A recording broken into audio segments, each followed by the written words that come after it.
ये केवल इजिप्ट में नहीं, ये आप दुनिया भर के देशों में देखोगे, बहुत जगह आपको भारत की सॉफ्ट पावर की ताकत नजर आती है। बहुत सारे लोग जब आपकी भाषा को भी नहीं समझते, उसके बावजूद आपकी फैन फॉलोइंग उन देशों में कितनी ज़्यादा है। मैं जब पिछले कुछ वर्ष यूथ अफेयर्स और स्पोर्ट्स का मंत्री था और इंफॉर्मेशन ब्रॉडकास्टिंग मिनिस्टर था, तो बहुत सारे यूथ डेलीगेशन आते थे सेंट्रल एशिया से, रशिया से और कुछ अन्य देशों से, और उनके लिए हमें जैसे रात्रि भोज देना ये सब करना पड़ता था। तो उन स्टूडेंट्स ने कहा, यूथ डेलीगेशन वालों ने कहा कि हम भी आपके लिए कुछ कल्चरल प्रोग्राम करना चाहते हैं सेंट्रल एशिया के 5 देशों से, कजाकिस्तान, तुर्कमेनिस्तान, किर्गिस्तान और उज़्बेकिस्तान। मुझे लगा अपना देश का कुछ गाना गाएंगे, लेकिन आप कल्पना कीजिए जिनकी उम्र 20-22 साल होगी, उन्हें गाना कौन सा गाया?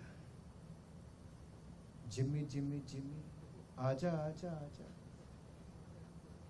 और वो मिथुन चक्रवर्ती का उस जमाने का गाना जब वो पैदा भी नहीं हुए, I am a disco dancer, ये वाला गाना गाया। मेरे कहने का भाव ये है, कई बार हम इस बात की कल्पना नहीं करते कि हमारी किस काम का प्रभाव दुनिया के किस देश में कितना बड़ा हो सकता है।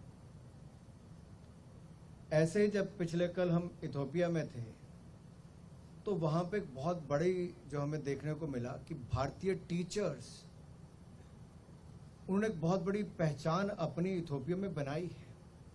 भारत के एजुकेशनल इंस्टीट्यूट, जहाँ पर इथोपिया के बड़े से बड़े नेता और वहाँ के एक जो बहुत बड़ा वर्ग है वो हिंदुस्तान में पढ़कर आया है।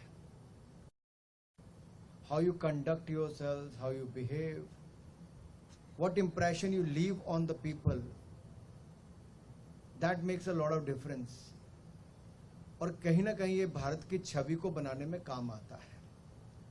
और भारत ने जो पिछले 77 वर्षों में किसी देश के ऊपर कभी आक्रमण नहीं किया, कभी अपनी बुरी नजर नहीं रखी किसी दूसरे देश के प्रति, ये भारत की एक बहुत बड़ी पहचान बनी है। और भारत के अंदर अलग अलग भाषाओं के, अलग अलग धर्म के लोग, अलग अलग बोली बोलने वाले लोग एकजुट होकर रहते हैं। ये हमारी सबसे बड़ी पहचान है। एक मिनी भारत आज मैं अपने सामने देख रहा हूं। आप सबको मैं नमन करता हूं, प्रणाम करता हूं।